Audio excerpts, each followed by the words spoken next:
मारो इसे और मारो इसे, ये इसी लायक है। अरे मारो यार। सरपंच जी, कालिया को चोरी करते हुए हम सब ने रंगे हाथ पकड़ा है।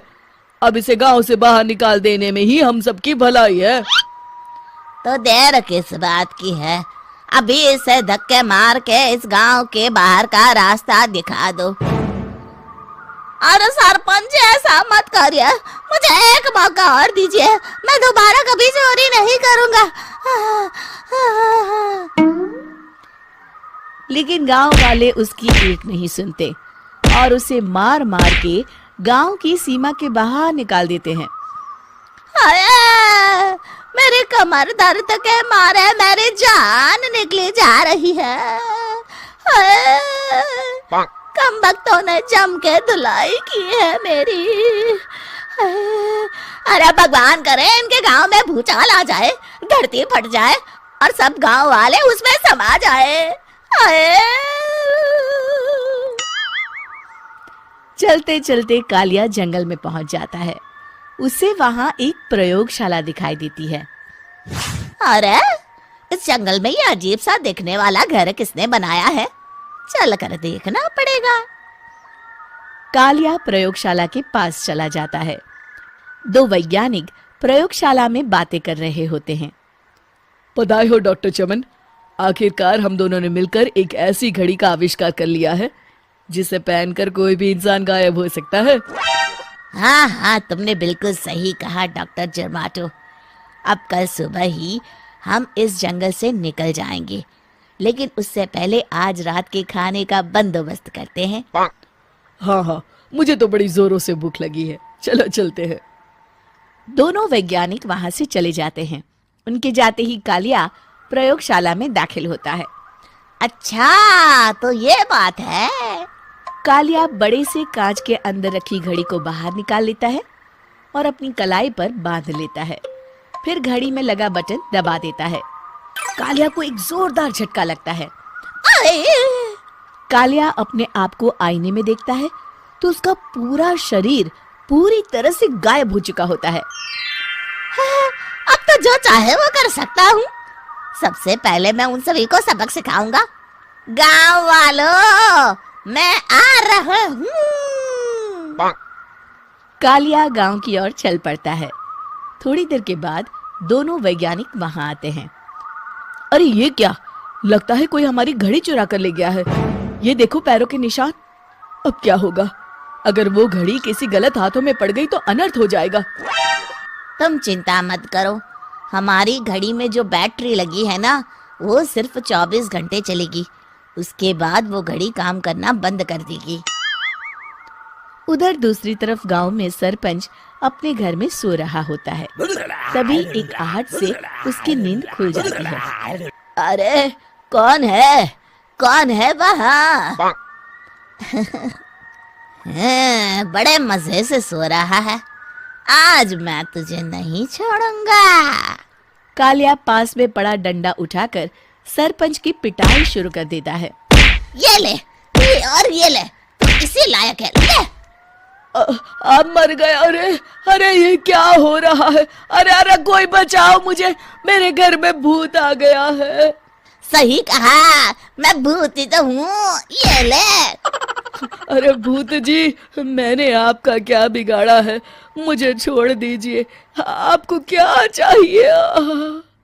तेरे घर में जितना भी पैसा है ना, मुझे ला कर दे दे, तब मैं तुझे छोड़ दूंगा और यहाँ से चला जाऊंगा। सरपंच अपनी तिजोरी से पैसे निकालकर एक बड़े कपड़े में बांधकर जमीन पर रख देता है और कालिया वो सारा पैसा लेकर वहां से चला जाता है। दूसरी तरफ जमींदार गांव के चौराहे पर खड़ा कुछ लोगों से बात कर रहा होता है। इस कमीने जमींदार ने भी मुझे बहुत पीटा था, इससे भी बदला लेना तो बनता है। हाँ? जमींदार अचानक अपने आप को चांटे मारने लगता है। अरे भाई ये क्या हो रहा है? जमींदार साहब, अब ठीक तो है ना? अरे मुझे नहीं पता भाई।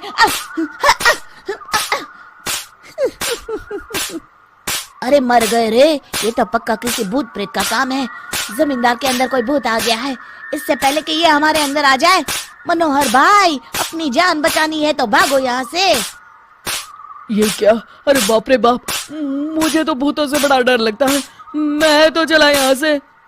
अगली सुबह इस घटना से पूरे गांव में दहशत फैल जाती है। सभी गांव वाले आपस में बात करने लगते हैं। अरे भाई, पता नहीं कहाँ से हमारे गांव में एक भूत आ गया है।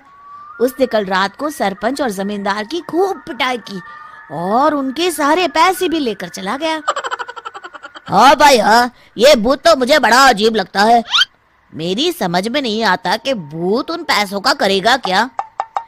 अरे तेल में पकोड़े बना के तलेगा बेवकूफ। इस बात की चिंता करके कहीं वो भूत हमारे घर में ना आ जाए। तुम बिल्कुल सही कह रहे हो आर्या, मैं भी इसी बात से घबरा रहा हूँ। अच्छा, अब मैं अपने घर जा रहा हूँ। तुम सब भी अपने अपने घर चले जाओ। उस भूत का कोई भरोसा नहीं है। हाँ। तीनों वहां से चले जाते हैं। दूसरी तरफ कालिया सारे पैसों को एक खंडर में छुपा देता है। इतने सारे रुपए तो मैंने अपनी पूरी जिंदगी में एक साथ कभी नहीं देखे। इस तरह कुछ दिनों में मैं अमीर बन जाऊंगा। आज मैं उस मोटे बब्बन को अपना शिकार बनाऊंगा।